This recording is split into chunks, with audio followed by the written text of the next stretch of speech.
Hey guys, welcome to week 4, where today we have a really exciting lesson.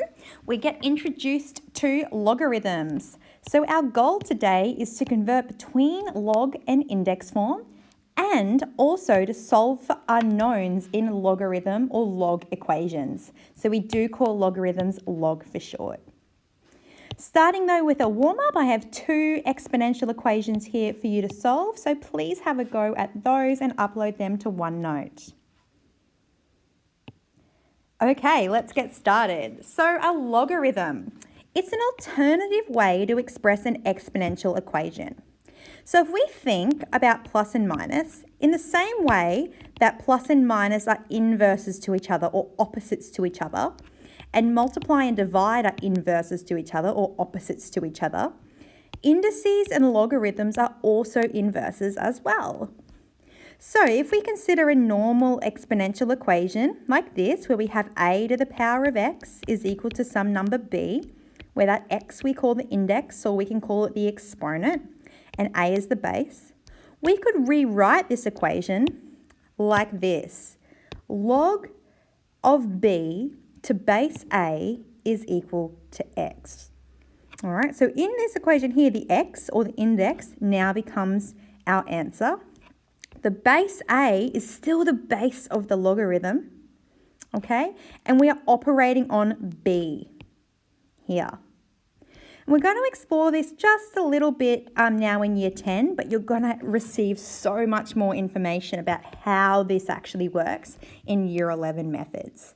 But for now, what we need to know is how to get from this form here to this form here. So let's do some examples.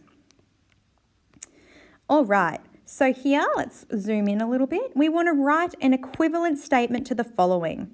So here we have a log statement, and here we have an exponential equation statement. So we're going to rewrite this in terms of index form. So just like up here, we need to identify the base, what we're operating on, and x.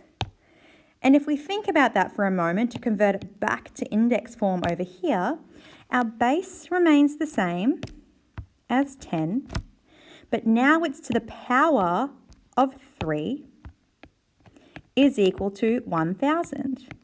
And if we think about that, that makes sense. Now let's have a look at b.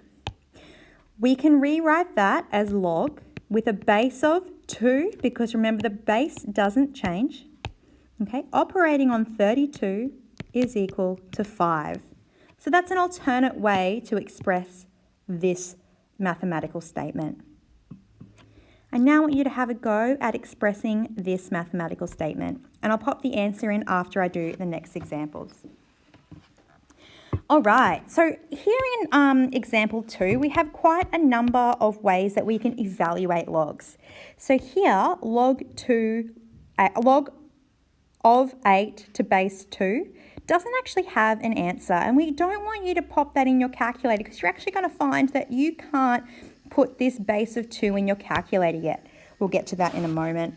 In fact, we'll get to that in next lesson. So here, if we want to evaluate it, we need to say, well, okay, our unknown value that we're looking for is x. All right. Now that I've set that up, I'm going to rewrite this as an exponential equation. So in other words, 2 to the power of x is equal to 8. And now we need to employ those strategies that we learnt last lesson on solving exponential equations. So 2 to the power of x, if we write 8 with base 2, we get 2 to the power of 3. Therefore, x has to equal 3. We're now going to follow that same structure for question A double I. We're looking for log of 625 to base 5. That's equal to x. Let's rewrite that now as an exponential equation. 5 to the power of x is equal to 625.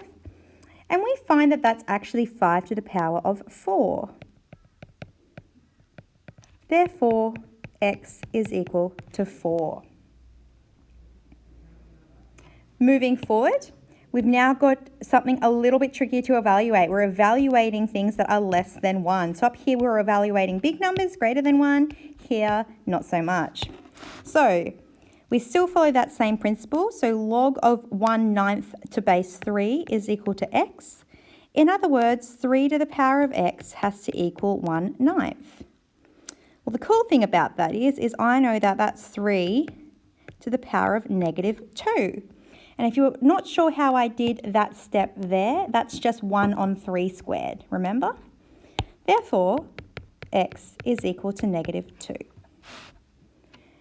And finally, employing that same strategy again, and at any point, guys, you're welcome to pause this and have a go yourself. If that's equal to x, what that means is 10 to the power of x is equal to 0.001. And I can write that, and hopefully we did that scientific notation overview. 10 to the power of x is equal to 10 to the -3. Therefore, x equals -3. Awesome. Now, guys, with these last questions here, evaluate correct to 3 decimal places using a calculator. You're going to need to find the log button on your calculator. On your calculator, it will just say log. It will not say log base 10. Now, if you write log and then 7 into your calculator, okay, you will get the answer 0.845. And similarly, if you do it over here, log 0.5 and hit equals, you will get -0.301. So I have another one here, guys, for you to have a go at. So pause this now, make sure you've had a go at these two try these problems. The first one up here, you should have got that 4 to the half is equal to 2 is an alternative expression. And finally, down here, your answer should have been 3, or x is equal to 3. All right, guys, we have one more set of examples to go. Here we are. It's when we want to find the value of x in these equations. Now, this first example is no different to what we've just done.